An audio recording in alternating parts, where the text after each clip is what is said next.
আজি এই সংবাদদান বুলি নকওঁ যে আমাৰ মনৰ দুখৰ কথাখিনি আমাৰ জনগোষ্ঠীৰ কথাখিনি এই কথাখিনিৰ কাৰণে আজি মই ইয়াত বিশেষভাৱে ইছলাম ধৰ্মীয় বৃহত্তৰ অসমীয়া জাতি গঠনৰ লগত জড়িত থকা আমাৰ জনগোষ্ঠীৰ ব্যক্তিসকলক যাতে যি ধৰণৰ এক পৰিৱেশ হৈছে এই পৰিৱেশৰ পৰা আঁতৰি থাকিবলৈ যিসকলে জড়িত হৈ পৰিছে তেওঁলোকক যাতে কোনো পধ্যে প্ৰশ্ৰয় নিদিয়ে এই কথাখিনি ক'বলৈ আৰু কালি নাগৰিক সভাই যিটো যোগাত্মক এক সিদ্ধান্ত লৈছে এই কথাখিনি তেখেতসকলৰ এই সভাত অংশগ্ৰহণ কৰা বা প্ৰতিনিধি আজি উপস্থিত আছিল তেখেতসকলৰ কালি গোটেই কথাখিনি আমি আমাৰ ওচৰত দাঙি ধৰিছে আৰু আমি এই যোগাত্মক কথাখিনিকেই পূৰ্ণ সমৰ্থন জনাই যিটো বাৰ্তা আজি অসমলৈ ইতিমধ্যে গৈছে বিভিন্ন ঠাইত এই বস্তুটো যথেষ্ট পৰিমাণে ইয়াত শক্তিশালীভাৱে ই প্ৰতিষ্ঠিত হ'বলৈ গৈ আছে ইয়াত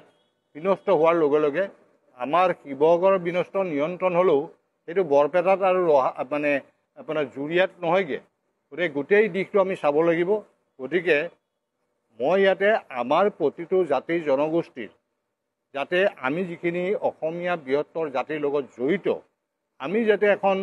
ভুল তথ্য আৰু ভুল প্ৰতিশ্ৰুতি আমি দাঙি ধৰি বিভিন্ন বিতৰ্কমূলক বক্তব্য ইউনুছ তামুলীৰ ক্ষেত্ৰতে আহিছে বা কেতিয়াবা আমাৰ শৃংখল চলিয়াৰ বিৰুদ্ধে চিটু বৰুৱাৰ বিৰুদ্ধে আহিছে এই কথাখিনি কালি আলোচনা হৈ গৈছে মই ক'বলৈ নাযাওঁ কাৰণ ৰমু চলিয়া ইয়াতে পিতৃস্বৰূপভাৱে মোৰ লগত যেতিয়া জড়িত মৃত্যুৰ আগদিনাখন মোৰ লগত কথা পাতি গৈছে গতিকে এই কথাখিনিয়ে মই ৰমু চলিয়াৰ প্ৰতিও শ্ৰদ্ধা জনাইছোঁ তেওঁৰ যিটো চিন্তাধাৰা যাতে শিৱসাগৰ বিশেষ ৰাজে প্ৰতিফলিত কৰিব পাৰে আগন্তুক দিনত গতিকে এই কথাটো মই ভাবিলোঁ শৃংখলক পালেও মই মাতিনি ক'লোহেঁতেন মোক লগ পাম বুলি ক'লে কিন্তু কালিৰ পৰা সেই চুইচ অফ আছে এই বিতৰ্কমূলক নোসোমাবি ৰমু দাই আত্মায়ো শান্তি নাপাব গতিকে মই সেইখিনি ক'বলৈ সুবিধা নাপালোঁ বাৰু যি নহওক মোৰ বিশ্বাস আছে এনেকুৱা বিতৰ্কিতমূলক বক্তব্য যাতে কোনো নাৰাখে ইউনুছ তামুল এজন ব্যক্তি তেওঁক কাকো প্ৰতিনিধিত্ব কৰা নাই তেওঁৰ বক্তব্য যাতে আমাৰ ইছলামিক সমাজৰ বক্তব্য বুলি আপোনালোকে কোনো ধৰি নলয় আৰু যিটো আমাৰ ইয়াতে বিভিন্ন জনগোষ্ঠী অসমীয়া জাতিৰ সীমাবদ্ধতাৰ মাজত আছে ই যেনেকৈ মৰাণ মটক টাই আহোম বা কোচ ৰাজবংশী ডিমাচা কাৰ্বি ৰাভা বড়ো এইবিলাক বা আমাৰ অসমীয়া মুছলিমৰ মই মুছলিম বুলি নকওঁ ইছলাম ধৰ্মীয় লোকৰ অসমীয়াৰ মাজত থকা ইয়াত মানে গৰীয়া হওক মৰিয়া হওক দেশী হওক জোলহা হওক চৈয়দসকল হওক বা পুংগল মাইমল কছাৰী মুছলিম এই যিকেইটা জনগোষ্ঠীয়ে অসমৰ ইতিহাসত যথেষ্ট অৱদান দি গৈছে কিন্তু লাহে লাহে যেন তেওঁলোকে সকলো পিনৰ পৰা বঞ্চিত হৈ যেন আজি সেইসকলক মিছলিড কৰাৰ কাৰণে ভুল পথে পৰিচালিত কৰিবৰ কাৰণে কিছুমান অপশক্তিও কাম কৰি আছে আৰু তাৰ লগে লগে পূৰ্ববংগীয় সেইসকল ব্যক্তিয়ে বিভিন্ন স্তৰে দি প্ৰৱেশ কৰি আজি শিৱসাগৰৰ যিসকলে কলিকতে কৰিব বিচাৰিছিল আমি দেখিছোঁ সোণাৰীত যি অৱস্থা সৃষ্টি কৰিছে মই ভবা নাছিলোঁ এইবিলাক জেগাতো এই অৱস্থা হৈছে আজি মোক শদিয়াৰ পৰা ফোন কৰিছে শদিয়াৰতো একে অৱস্থা হৈছে আজি তেনেকৈ চৰাইদেউত যিটো হৈছে ঠিক তেনেকৈ ডিব্ৰুগড়তো মোক এজনে ক'লে যে ডিব্ৰুগড়তো একেই অৱস্থা হৈছে গতিকে এই অৱস্থাটো যদি চবতে হৈ আছে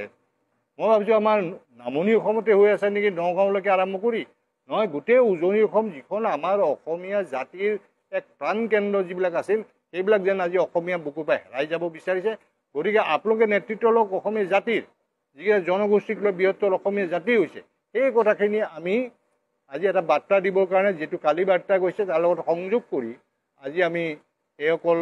আমাৰ জনগোষ্ঠীকেইটাৰ লগে লগে আমি ইছলাম ধৰ্মৰ হয় কিন্তু আমি বাংলাদেশী সমৰ্থক নহয় কাৰণ বাংলাদেশী সমৰ্থক আজি চৰকাৰৰ দায়িত্ব আছে ৭১ৰ পিছত মানুহ খেদা কাখন প্ৰৱৰ্তন কৰি এটা সাম্প্ৰদায়িক বীজ ৰোপণ কৰাটো আমি আপত্তি আছে ক্ল'জ 6টো এতিয়ালৈকে কাৰ্যকৰী নকৰি তেওঁলোকে ক্ল'জ 6 আমাৰ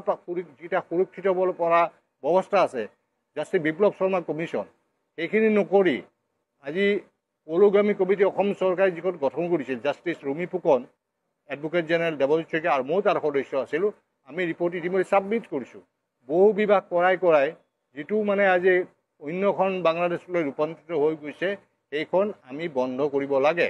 আৰু বিদেশী হ'লে ইয়াৰ পৰা উচ্ছেদ কৰিলে তেওঁলোকে তালৈকে যাব তাৰ পৰা উচ্ছেদ কৰি তালৈ যাব গতিকে তেওঁলোকক তাৎক্ষণিকভাৱে নি মানে বাংলাদেশৰ বৰ্ডাৰত দি আঁতৰাই দিব লাগে আৰু বন্দী চুক্তিকৰণ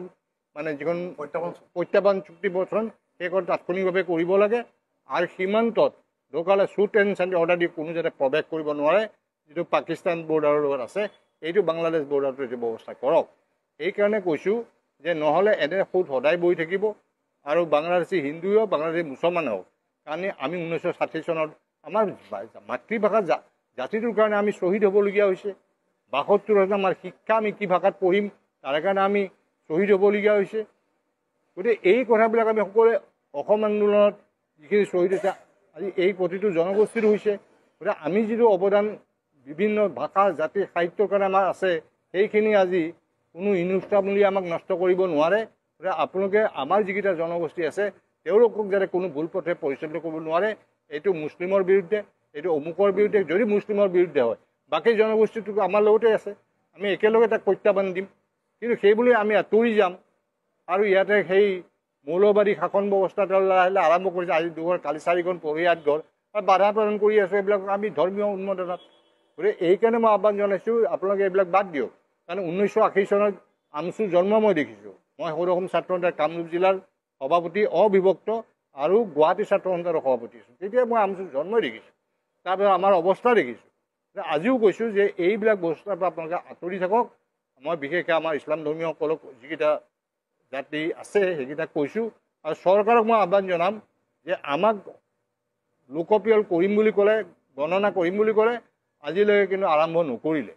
আমি পাবলগীয়া সুবিধাৰ পৰা আমি সদায় বঞ্চিত হৈ আছোঁ আমাৰ নামত অহা কেন্দ্ৰীয় চৰকাৰ ৰাজ্য চৰকাৰ আটাইবোৰ অনুদান কোনোদিন শিৱসাগৰ ডিব্ৰুগড় যোৰহাট নাযায় এই ৰূপহীৰ পৰা ঢিঙলৈকে ইপিনে বৰপেটাৰ পৰা জনিয়া মন্দিৰলৈকে সীমাবদ্ধ হৈ থাকে এখন চাইকেলো নাপায় এখন ঠেলাও নাপায় এই কথাবিলাক ক'বলৈ যাওঁতে মোক কিমান আক্ৰমণ কৰিলে এটা সময়ত 2006 চনত গতিকে এই কথাবিলাকে কিন্তু আপোনালোকে গুৰুত্ব সহকাৰে ল'ব লাগিব আৰু সেইকাৰণে মোৰ যিকেইটা ইছলাম ধৰ্মীয় আমাৰ গোষ্ঠী আছে সেইসকলে যাতে এইটো প্ৰশ্ৰয় নিদিয়ে মই কোৱা নাই মাৰপিট কৰিব লাগে জবৰদস্তি কৰিব নোৱাৰে আপোনালোকে প্ৰশ্ৰয় নিদিব মাটি বেগিৰি বিক্ৰী কৰাটো বন্ধ কৰক ছোৱালী বিয়া দিয়াটো বন্ধ কৰক তেতিয়া অট'মেটিকলি আমাৰ সম্বন্ধটো ভালকৈ থাকিব এতিয়া এটা বুৰ্খাৰ কথাটো ওলাইছে হয় এইটো আমাৰ সংস্কৃতি নাছিল হৈ গ'ল কৰি পেলোৱা হ'ল কাৰণ আমাৰ ল'ৰাই কোনোদিন ইমামত পঢ়িব নাযায় মাদ্ৰাছা শিক্ষা নলয় খুব কম সংখ্যক যিবিলাক ওলাই পূৰ্ববংগীয় হওক বৰাকবিলাকৰ চিলতিখিনিয়ে হওক তেওঁলোকে মছজিদে গৈ মানুহৰ মাজত এনেকুৱা এটা প্ৰভাৱ পেলাই দিয়ে গতিকে আমাৰ মানুহবিলাক ধৰ্মৰ প্ৰতি খুব আসক্ত হৈ সেই প্ৰভাৱত তেওঁলোক বন্দী হৈ পৰে এই দিশটো চাব লাগিব আমি গতিকে মই সকলো জাতি জনগোষ্ঠীক কওঁ আমাৰ বাহিৰেও আপোনালোকে সহায় কৰক যদি কোনোবাই বাংলাদেশীক প্ৰশ্ৰয় দিয়ে আপোনালোকে চৰকাৰক কওক যে এইখিনি বাংলাদেশী বা অবৈধভাৱে দখল কৰি আছে সেইখিনি অবৈধটো উচ্ছেদ হ'বই লাগিব যি ধৰ্মৰে হওক যি জাতিৰে নহওক মই ব্যক্তিগত লেভেলত যিখিনি পাৰোঁ চেষ্টাও কৰিছোঁ গতিকে আপোনালোকে সকলোৱে মিলি আজি অমুকৰ উৰিয়াম ঘাটত চবকে নটিচ দিছে চবকে নটিচ দিছে হিন্দুখিনিক দিয়া নাই আমাৰ মুছলমানখিনিক দিছে এটা ভুৱা তথ্য দিলে সেইখিনি তদন্ত কৰক তাই আহোমে কোচ ৰাজবংশীয়ে গৈ তদন্ত কৰক সঁচা নে মিছা যদি সঁচা হয় কিন্তু মইতো তদন্ত কৰিলোৱে এইটো সম্পূৰ্ণ ভুল তথ্য দিছিল এইখিনিত আপোনালোকে জেগাতে শেষ কৰিব লাগিব তেতিয়া গোটেই আমি জাতিটো খুব শক্তিশালী হিচাপে মানে আগন্তুক দিনত আমাৰ সন্মুখত অহা প্ৰত্যাহ্বানবিলাক নহ'লে যিটো জাতিৰ অৱস্থা হৈ গৈছে আমি সংখ্যা ল'বলৈ আহি আছোঁ এই কথা চিন্তা কৰিব লাগিব গতিকে বহুত শ্বহীদ হৈ গ'ল জাতিটোৰ কাৰণে 60 চনৰ পৰা শ্বহীদ হৈছে তাৰ আগতেও হৈছে 72ত হ'ল 79ৰ পৰা হোৱা অসম আন্দোলনত বহুত কেইজন শ্বহীদ হ'ল গতিকে এই শ্বহীদৰ প্ৰতি সন্মান জনাই আমাৰ দায়িত্ব আৰু কৰ্তব্য পালন কৰিবলৈ মোৰ